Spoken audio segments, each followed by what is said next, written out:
Hello everyone, எல்லாரும் எப்படி இருக்கீங்க? இன்றைக்கி நம்ம சேனலில் நம்ம பார்க்க போகிற ரெசிபி மஷ்ரூம் மசாலா. அதுக்கு தேவையான இன்க்ரீடியன்ட்ஸ் என்னென்னு பார்த்துக்கலாமா? மஷ்ரூம் கிரேவிக்கு நான் இன்றைக்கி மஷ்ரூமை இந்த மாதிரி பீசஸாக கட் பண்ணி வச்சுருக்கேன். நெக்ஸ்ட்டு ஒரு வெங்காயம், அது இந்த மாதிரி ரஃப்பாக சாப் பண்ணியிருக்கேன். அதுக்கப்புறம் தக்காளி, அதுவும் ஒன்று இந்த மாதிரி ரஃப்பாக சாப் பண்ணியிருக்கேன். கொஞ்சமாக மிளகு, கொஞ்சம் சீரகம், கொஞ்சம் பச்சை மிளகாய். அதுக்கப்புறம் இன்னொரு வெங்காயத்தை நான் இந்த மாதிரி பொடியாக நறுக்கி வச்சுருக்கேன். நெக்ஸ்ட்டு மஞ்சள் தூள் ஒரு 1/2 டீஸ்பூன், அதுக்கப்புறம் கரம் மசாலா ஒரு 1/2 டீஸ்பூன், மிளகாய் தூள் ஒரு 1 டேபிள் ஸ்பூன், சால்ட்டு தேவையான அளவு. அதுக்கப்புறம் ஸ்பைசஸ் நான் கொஞ்சமாக தான் எடுத்திருக்கேன். ஒரு பிரிஞ்சி இலை, ஒரு ஏலக்காய், 2 பட்டை, 2 கிராம்பு, தேவையான அளவுக்கு எண்ணெய்.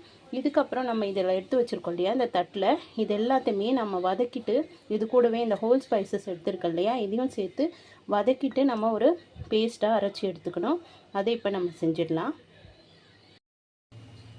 ஒரு பாத்திரத்தில் எண்ணெயை விட்டு அதில் நம்ம ஆனியன், தக்காளி, மிளகு, சீரகம், பச்சை மிளகாய், அதுக்கப்புறம் இந்த ஹோல் ஸ்பைசஸ் எல்லாத்தையும் 1 by 1 போட்டு நல்லா வதக்கி எடுத்துக்கலாம்.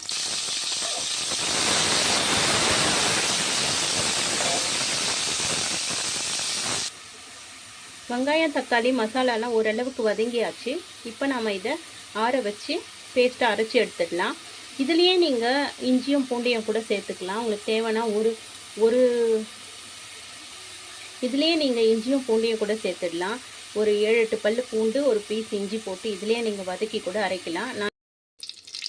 நம்ம வெங்காயம் தக்காளி வதக்கின அதே பாத்திரத்தில் நான் ஒரு 1/2 டீஸ்பூன் அளவுக்கு ஜீரகம் ஆட் பண்ணுறேன்.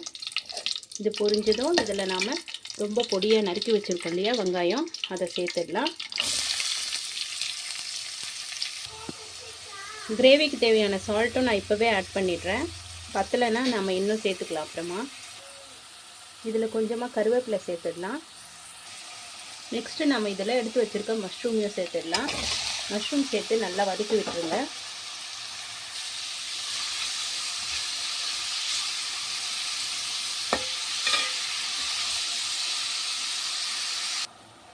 மஷ்ரூம் நல்லா ஒரு 2 நிமிஷம் வதங்கினாலே போதும். உங்களுக்கு பாருங்கள் நல்லா தெரியாது, ஸ்ட்ரென்த் ஆகிடுச்சு. இப்போ நம்ம அரைச்சி வச்சுருக்க அந்த பேஸ்ட்டை இதில் சேர்த்து நல்லா எண்ணெய் பிரிஞ்சு வர அளவுக்கு வதக்கி விட்டுடணும். பாருங்கள் எண்ணெய் பிரிஞ்சு வந்துடுச்சு. இந்த சமயத்தில் நம்ம எடுத்து வச்சுருக்க மசாலா தூள் எல்லாம் சேர்த்துடலாம். மஞ்சள் தூள், கரம் மசாலா, அதுக்கப்புறம் மிளகாய் தூள், இது எல்லாத்தையும் சேர்த்துட்டு நல்லா வதக்கிடலாம். எண்ணெயிலே கொஞ்சம் நேரம் இந்த தூளெல்லாம் வதங்கட்டும்.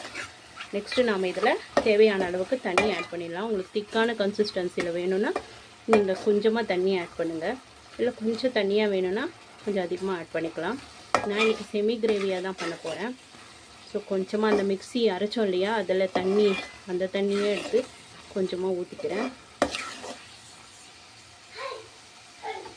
கொஞ்சம் நேரம் அப்படியே வதங்கட்டும்.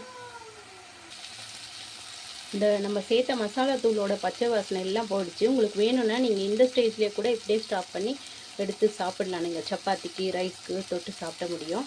நான் கொஞ்சமாக தண்ணி ஆட் பண்ணிடுறேன்.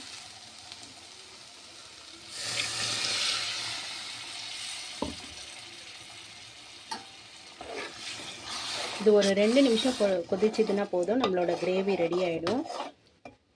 கொதிக்கிட்டோம். அவ்வளோதாங்க. இந்த ஸ்டேஜில் நமக்கு கொத்தமல்லி ஆட் பண்ணிக்கலாம். கொஞ்சமாக ஃபைனாக சாப் பண்ண கொத்தமல்லி ஆட் பண்ணி நிறுத்திடலாம்.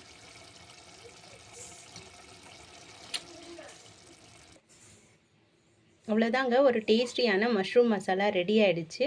உங்களுக்கு இந்த ரெசிபி பிடிச்சிருந்ததுன்னா லைக் பண்ணுங்கள், கமெண்ட் பண்ணுங்கள், ஷேர் பண்ணுங்கள். மறக்காமல் நம்ம சேனலில் சப்ஸ்கிரைப் பண்ணிவிடுங்க. நான் இன்னொரு வீடியோவில் இன்னொரு ரெசிபியோடு உங்களை மீட் பண்ணுறேன். தேங்க்யூ ஆல் ஃபார் வாட்சிங். பாய்.